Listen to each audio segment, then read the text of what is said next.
ನಮ್ಮಲ್ಲೂ ಸುಳ್ಳಿಲ್ಲ. ಸುಳ್ಳು ನಮ್ಮಲ್ಲಿಲ್ಲ ಯಾಕೆ ಯಾರೋ ಕಳಿಸಿದಾಗ ಚೀಟು, ನಮ್ಮಲ್ಲೂ ಸುಳ್ಳಿಲ್ಲ.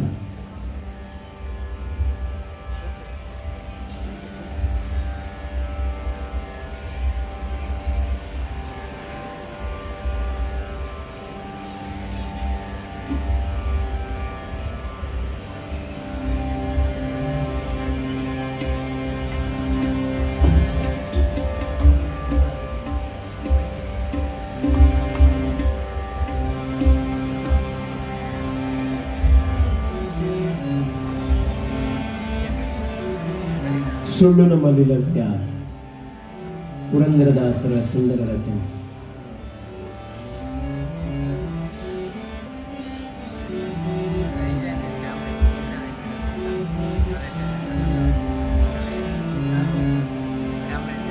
ಈ ಹಾಡಿನ ಅರ್ಥ ಇಷ್ಟೇ. ಸಾಮಾನ್ಯವಾಗಿ ನಾವೆಲ್ಲ ಏನು ತಿಳ್ಕೊಳ್ತೀವಿ ಅಂತ ಹೇಳಿದ್ರೆ, ಸುಳ್ಳು ನಮ್ಮಲ್ಲಿ ಲವಯ್ಯ, ಸುಳ್ಳೇ ನಮ್ಮನೆ ದೇವ. ಇದನ್ನು ನಾವು ಬಹಳಷ್ಟು ಬಾರಿ ಹಾಸ್ಯಕ್ಕಾಗಿ ಬಳಕೆ ಮಾಡ್ಕೊಂಡಿದ್ದೀವಿ. ಸುಳ್ಳೇ ನಮ್ಮನೆ ದೇವರು, ಸುಳ್ಳು ನಮ್ಮಲ್ಲಿ ಲವಯ್ಯ, ಬಹಳಷ್ಟು ಬಾರಿ ನಾನು ಆ ರೀತಿ ಕೇಳಿದ್ದೀನಿ. ಇದರ ಮೂಲ ಅರ್ಥ ಏನಂತ ಹೇಳಿದ್ರೆ,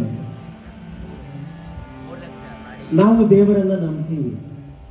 ಭಗವಂತನ ವಿಚಾರವಾಗಿ ಬಂದಂತಹ ಯಾವುದೇ ಶಾಸ್ತ್ರಗಳಾಗಲಿ, ಯಾವುದೇ ವಿಚಾರಗಳು, ಅದು ಯಾವುದು ಕೂಡ ಸುಳ್ಳಲ್ಲ, ಅದು ಸತ್ಯ.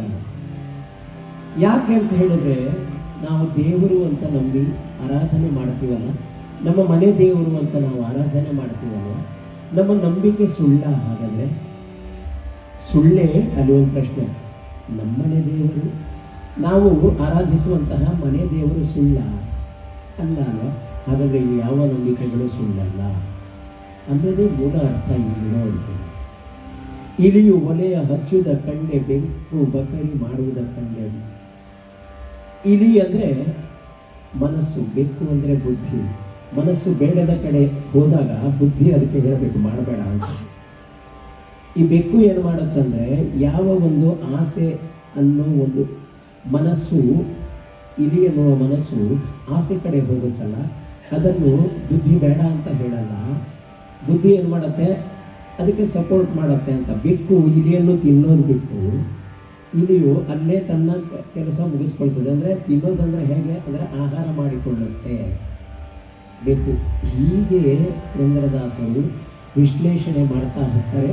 ಇದಕ್ಕೆ ಮುಂದಿಗೆಗಳು ಅಂತ ಹೇಳ್ತಾರೆ ಈ ಹಾಡಿಗೆ. ಆಮೇಲೆ ಕಪ್ಪೆ ಪಾತರ ಕುಣಿಯುವುದ ಕಂಡೆ, ಏಡಿ ಮದ್ದಳೆ ಬಡಿಯುವುದ ಕಂಡೆ.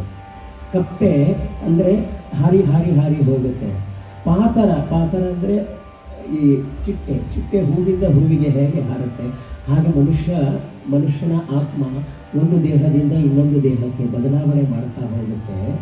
ಆಮೇಲೆ ಏಡಿ ಮದ್ದಳೆ ಬಡಿಯುವುದ ಕಂಡೆ, ಈ ಬೇರೆ ಬೇರೆ ಹಾರುವಂತಹ ಜೀವಾತ್ಮನ ಜೊತೆಯಲ್ಲಿ ಪಂಚೇಂದ್ರಿಯಗಳು, ಹೇಗೆ ಏಡಿಗೆ 10 ಕೈಗಳಿರ್ತವೆ, 5 ಪಂಚೇಂದ್ರಿಯಗಳು, 5 ಜ್ಞಾನೇಂದ್ರಿಯಗಳು.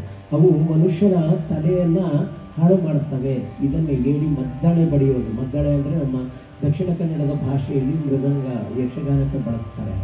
ಉತ್ತರ ಕನ್ನಡ, ದಕ್ಷಿಣ ಕನ್ನಡ ಈ ಭಾಗದಲ್ಲಿ ಇದೆ ಅದು ಶಬ್ದ ಬಳಕೆ. ಹಾಗೆಯೇ ಒಂದೊಂದು ವಿಚಾರವನ್ನು ಹೇಳ್ತಾ ಹೋಗ್ತಾರೆ ಈ ಹಾಡಿನಲ್ಲಿ. ಈಗ ಕೇಳೋಣ.